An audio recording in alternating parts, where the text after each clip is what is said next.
السلام علیکم۔ مغل بادشاہ اورنگزیب عالمگیر کے دور میں اس وقت کے قانون کے تحت قتل کے مجرم کے لیے رحم کی آخری درخواست بادشاہ کے حضور پیش کی جاتی، اور اگر بادشاہ یہ درخواست مسترد کر دیتا تو پھر مجرم کسی صورت بچ نہیں سکتا تھا۔ ایک بار دہلی میں قتل کی ایک واردات ہوئی، عدالت نے اس قاتل کو سزائے موت سنا دی اور شہنشاہ اورنگزیب نے اس کی رحم کی درخواست بھی مسترد کر دی۔ اس کا وقت قریب آ گیا۔ پھانسی سے ایک روز پہلے قاتل کا غمزدہ بھائی پریشانی کے عالم میں بازار گھوم رہا تھا کہ ایک نامعلوم شخص نے اس کا ہاتھ پکڑ لیا۔ اس نے دیکھا کہ اس کے سامنے ایک غلیظ لباس والا بوڑھا مجذوب کھڑا تھا، جس کا سر، چہرہ اور پورا جسم گرد آلود تھا۔ اس کی حالت سے فاقہ زدگی معلوم ہو رہی تھی۔ اس نے اس سے صرف 2 لفظ کہے، بھوک روٹی۔ اس کی حالت پر رحم آ گیا اور اس نے قریبی دکان سے اسے کھانا کھلایا۔ اس نے دیکھا کہ مجذوب وحشیوں کی طرح کھانا کھا رہا ہے۔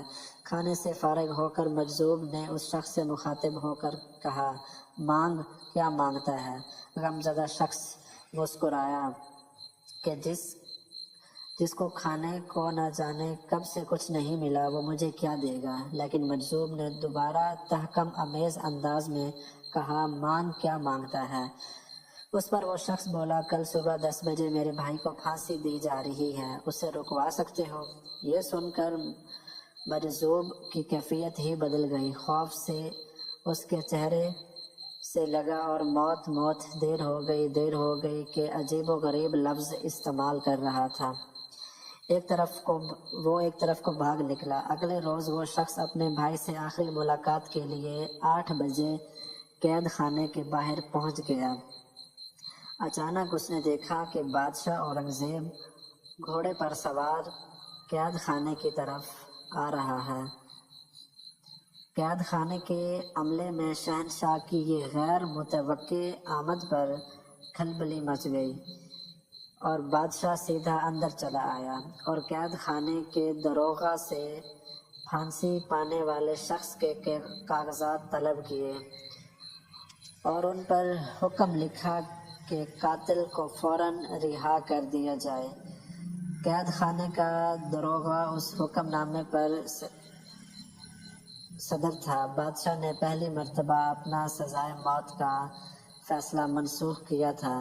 بہرحال بادشاہ کے حکم کے تحت قاتل کو رہا کر دیا گیا۔ وہ ہنسی خوشی اپنے بھائی کے ساتھ گھر چلا گیا۔ بادشاہ بھی واپسی چلا گیا۔ پھانسی کا وقت 10 بجے مقرر کیا گیا تھا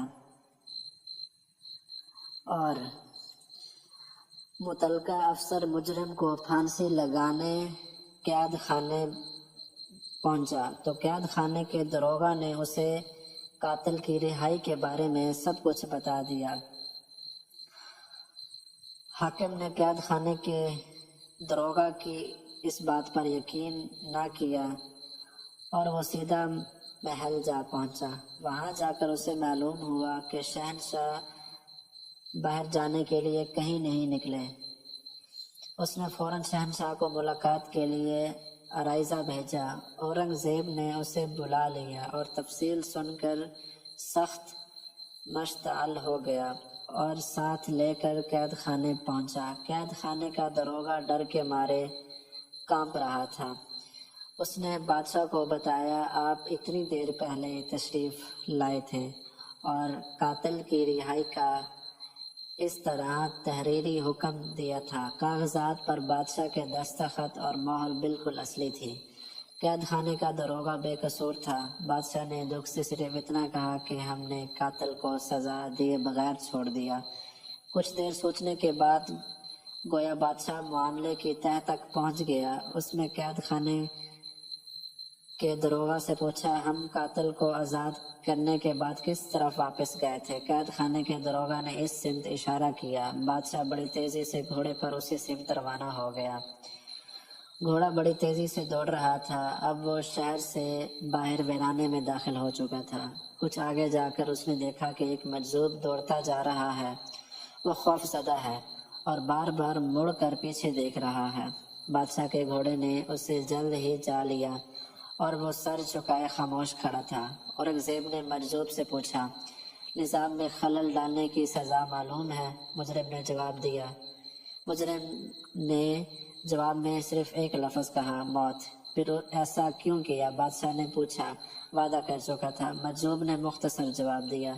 اب اپنی گردن پیش کرو، بادشاہ نے حکم دیا۔ مجذوب نے گردن بڑھا دی، بادشاہ کی تلوار لہرائی اور مجذوب کا سر تن سے جدا کر کے دور جا گرا۔